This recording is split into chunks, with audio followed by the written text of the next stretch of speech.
నరేంద్ర మోడీ గారు పెట్టినటువంటి పేరు ఏంటంటే నెక్స్ట్ జనరేషన్. స్వతంత్రం వచ్చిన తర్వాత 80 సంవత్సరాల వరకు ఒక జనరేషన్ అయితే ఈ సూపర్ జిఎస్టి సూపర్ సేవింగ్స్ ద్వారా నెక్స్ట్ జనరేషన్ చూడబోతున్నాం. అది ఎలా అన్నటువంటిది మరి ఈరోజు ఈ కార్యక్రమంలో ఇంత చక్కగా అవగాహన కల్పించడానికి ఏర్పాటు చేసినటువంటి నెట్ క్యాప్ ఎండి గారు కమలాకర్ బాబును గురించి 2 మాటలు చెప్పాలి. చంద్రబాబు నాయుడు గారు సరైనటువంటి ప్లేస్లో సరైనటువంటి అధికారిని పెడతారు అన్నదానికి నిదర్శనం మన కమలాకర్ బాబు. ఎందుకంటే గత 15-20 సంవత్సరాలుగా ఈ రెన్యూవబుల్ ఎనర్జీలో ఆయన పాత్ర ఈ ఆంధ్రప్రదేశ్లోనే కాదు కంబైన్డ్ స్టేట్లో కూడా ప్రముఖంగా ఉంటుంది.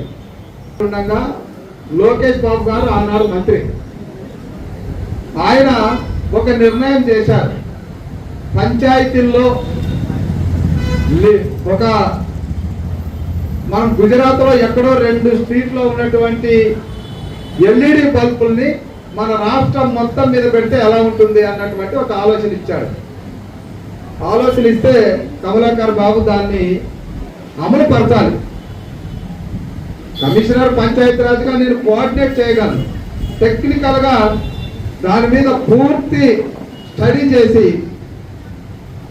ఆనాడు లోకేష్ బాబు గారు 2 నెలల్లో నాకు నివేదిక ఇవ్వండి అంటే కేవలం 12 రోజుల్లో నివేదిక ఇచ్చినటువంటి ఈ సోలార్ ఎనర్జీ కానీ రెన్యూవబుల్ ఎనర్జీ కానీ ఎనర్జీ సెక్టార్లో అపారమైనటువంటి అనుభవం ఉన్నటువంటి వ్యక్తిగా ఆ రోజే గుర్తించబడ్డాడు.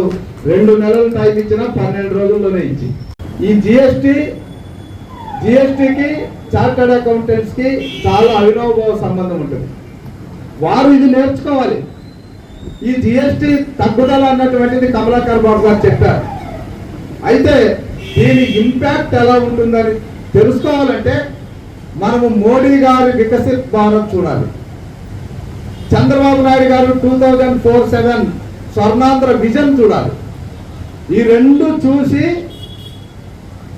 మరొక యువతరం నారా లోకేష్ బాబు గారి యొక్క ఫోర్ సైట్ ఆన్ యువత మీద, అన్ఎంప్లాయ్స్ యువత మీద వారికి ఉద్యోగ అవకాశాలు కల్పించి తద్వారా కుటుంబాలని అభివృద్ధి పరచాలనేటువంటి ఒక ఆలోచనతో పనిచేస్తున్నటువంటి నారా లోకేష్ బాబు గారి యొక్క విజన్ కూడా మనం ఈ జిఎస్టికి అనుసంధానం చేస్తేనే దీని యొక్క విలువ మనకు తెలుస్తుంది.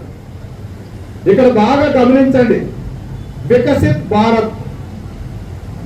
భారత్ అంటే ఇంకొక 22 సంవత్సరాల్లో ప్రపంచంలోనే అత్యంత సంపన్నమైనటువంటి దేశంగా భారతదేశాన్ని ముందుకు తీసుకెళ్లాలన్నటువంటి వజ్ర సంకల్పంతో మోడీ గారు పనిచేస్తున్నారు.